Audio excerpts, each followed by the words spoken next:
Hello student, তোমরা যারা ক্যালকাটা ইউনিভার্সিটির আন্ডারে থার্ড সেমিস্টারের ছাত্রছাত্রী আছো এবং তোমাদের বাংলা সাবজেক্টে অনার্স আছে, তোমাদের জন্য আজকের ক্লাসটা খুবই গুরুত্বপূর্ণ। আজকের ক্লাসে তোমাদের থার্ড সেমিস্টারে যে তিনটি পেপার পড়তে হবে, ডিএসসিসি 3, ডিএসসিসি 4 এবং এসএসসি 3, এই তিনটি পেপারের 100% কমনযোগ্য সাজেশন নিয়ে আলোচনা করব। প্রথম যে পেপারটি আছে তোমাদের দেখো, ডিএসসিসি 3 পেপার। পেপারটির নাম হচ্ছে বাংলা সাহিত্যের ইতিহাস আধুনিক যুগ। এই পেপারের সাজেশনটা প্রথমে তোমরা দেখে নাও। প্রথমে মডিউল 1-এ তোমাদের হচ্ছে গদ্য ও প্রবন্ধ আছে এবং তোমাদের মডিউল অনুযায়ী সাজেশনটা কিন্তু রেডি করা হয়েছে যাতে তোমাদের বুঝতে সুবিধা হয়। 15 নম্বরের প্রশ্ন প্রথমেই আছে, বাংলা গদ্যের বিকাশে রাজা রামমোহন রায়ের অবদান আলোচনা করো। দ্বিতীয় প্রশ্ন, বাংলা গদ্য সাহিত্যের ইতিহাসে ঈশ্বরচন্দ্র বিদ্যাসাগরের অবদান বিচার করো। 3 নম্বর প্রশ্ন, বাংলা প্রবন্ধ সাহিত্যে বঙ্কিমচন্দ্র চট্টোপাধ্যায়ের কৃতিত্ব বা অবদান আলোচনা করো। 4 নম্বর প্রশ্ন, বাংলা গদ্য ও প্রবন্ধ সাহিত্যে অক্ষয় কুমার দত্তের অবদান আলোচনা করো। যেগুলো বেশি স্টার মানেই বেশি গুরুত্বপূর্ণ, মনে রাখবে। এবং এখানে প্রশ্নের সংখ্যা খুব কম রাখা হয়েছে, কোনো প্রশ্নই প্রায় স্কিপ করা বা বাদ দেওয়া এখান থেকে যাবে না। এ কটা প্রশ্ন তোমাদের অতি অবশ্যই তৈরি করতে হবে। এবারে তোমরা 5 নম্বরের প্রশ্নের সাজেশন দেখো। 5 নম্বরের প্রশ্ন মডিউল 1 থেকে Mrityunjay, Tarkalankar, Fort William College, Pyarichand Mitra, আলালের ঘরের দুলাল, কালীপ্রসন্ন সিংহ, হুতম প্যাঁচার নকশা। ঠিক আছে, এটা গত বছরে এলেও ছোট প্রশ্ন হিসাবে কিন্তু গুরুত্বপূর্ণ। এই যে হুতম প্যাঁচার নকশা, এটা গত বছরে এসেছিল। ঠিক আছে, কোয়েশ্চেন পেপার তোমরা দেখবে, কিন্তু তাও হলেও এবারে গুরুত্বপূর্ণ। তারপরে বুদ্ধদেব বসু, প্রবন্ধ সাহিত্য।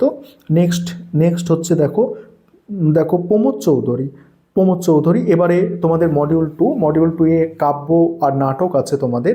এখানে দেখো প্রথম যে প্রশ্ন আছে, প্রথম প্রশ্ন হচ্ছে বাংলা কাব্যের ইতিহাসে রবীন্দ্রনাথ ঠাকুরের বিবর্তন ও শ্রেষ্ঠত্বের বিচার করো।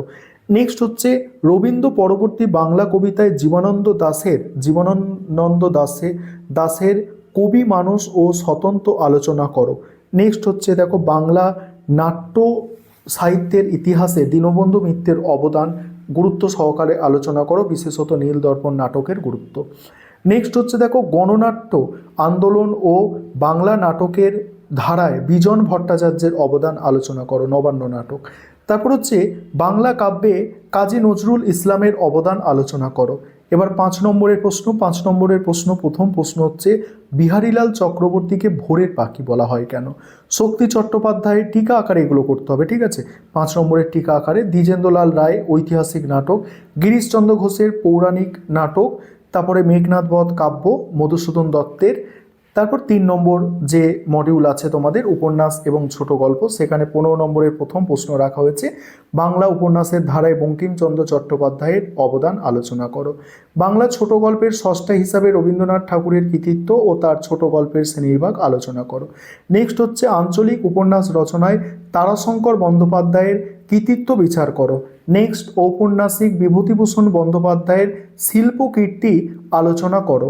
নেক্সট হচ্ছে বাংলা ছোট গল্পে বনফুল মানে বলাইচাঁদ মুখোপাধ্যায়ের অবদান আলোচনা করো।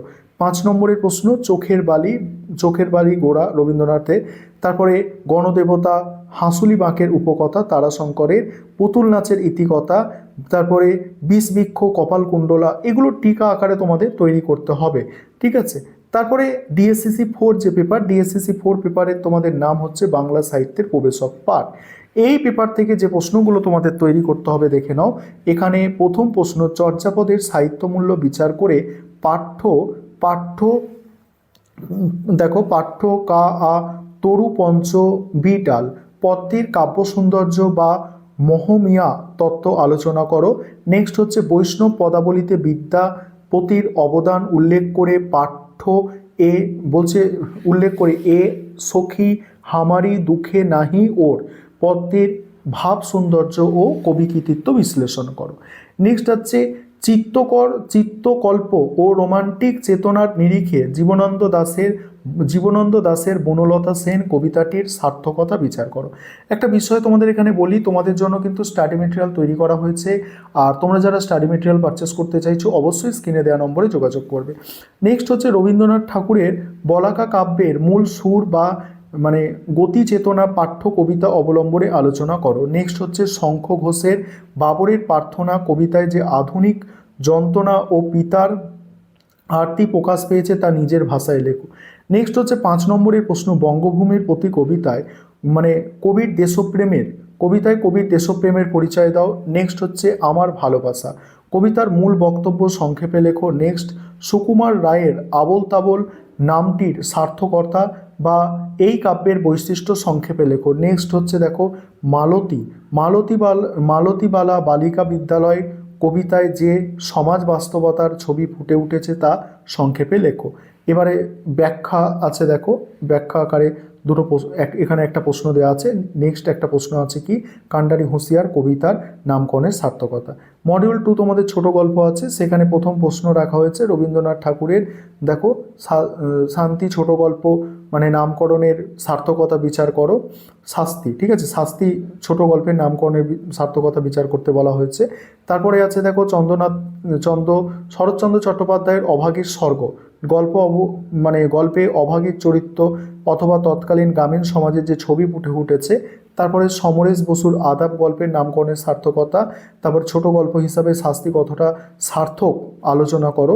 নেক্সট 5 নম্বরের প্রশ্ন দেখে নাও। 5 নম্বরের প্রশ্ন কি আছে দেখো, লম্বকর্ণ গল্পের হাস্যরসের পরিচয় দাও। বাকি প্রশ্নগুলো তোমরা দেখো 5 নম্বরে। এবার 3 নম্বর মডিউল যেটা আছে তোমাদের নাটক, ঠিক আছে, একেই কি বলে সভ্যতা। এখানে মাইকেল মধুসূদন দত্তের একেই কি বলে সভ্যতা নাটকটি প্রহসন হিসাবে কতখানি সার্থক, এটা সব থেকে গুরুত্বপূর্ণ। এখানে লেখাই আছে এই প্রশ্নটি এবছরে আসার চান্স 99% আছে। একেই কি বলে সভ্যতা প্রহসনটির নামকরণের সার্থকতা বিচার করো। প্রহসনটির জ্ঞান তরঙ্গিনী সভার যে চিত্র ফুটে উঠেছে এবং সভাসদদের কার্যকলাপ আলোচনা করো। তারপরে দেখো 5 নম্বরের প্রশ্ন এখান থেকে দেখো, এবং তোমাদের এসএসসি যে 3 পেপারটি আছে এটা ব্যবহারিক বাংলা 2 পেপার। এখানে মডিউল 1-এ কাহিনী, চিত্রনাট্য এবং সাক্ষাৎকার আছে। 15 নম্বরের জন্য যেগুলো তোমাদের করতে হবে, এখানে কাল্পনিক সাক্ষাৎকার রচনা, একজন বিশিষ্ট সাহিত্যিক, খেলোয়াড় বা সঙ্গীত শিল্পী অথবা সমাজসেবকের কাল্পনিক সাক্ষাৎকার রচনা। সেখানে বিষয় কি, বর্তমান সমাজ, সাহিত্য ভাবনা বা ভবিষ্যৎ পরিকল্পনা। এবছরে এটি সব থেকে গুরুত্বপূর্ণ। এবং তারপরে গল্পসূত্র থেকে কাহিনী নির্মাণ, তারপরে চিত্রনাট্য থেকে 5 নম্বরের এখানে যেগুলো রাখা হয়েছে দেখে নাও তোমরা। তো মডিউল 2-তে দেখবে, মডিউল 2-তে প্রতিবেদন বা বিজ্ঞাপন, এখানে বিজ্ঞাপন রচনা তোমাদের লিখতে হবে। তারপরেই আছে দেখো, তারপরে হচ্ছে বিজ্ঞাপন রচনা, কর্মখালী, প্রতিবেদন রচনা আছে দেখতে পাচ্ছ, সম্পাদকীয় প্রতিবেদন। 5 নম্বরের প্রশ্ন দেখে নাও। তারপরে পরের যে 3 নম্বর মডিউল, সেখানে সাহিত্য চলচ্চিত্র। প্রথমেই আছে সত্যজিৎ রায়ের পথের পাঁচালী চলচ্চিত্রে গ্রামীণ জীবনের রূপায়ণের প্রকৃতি। খুব খুব ইম্পর্টেন্ট প্রশ্ন এগুলো, সব মোস্ট ইম্পর্টেন্ট প্রশ্নগুলো নিয়ে তোমাদের সাজেশন তৈরি করা হয়েছে। আশা করি তোমরা এই কম সময়ের মধ্যে এই সাজেশন পড়ে অনেকটাই উপকৃত হবে এবং তোমরা সমস্ত প্রশ্ন প্রায় পরীক্ষায় কমন পাবে।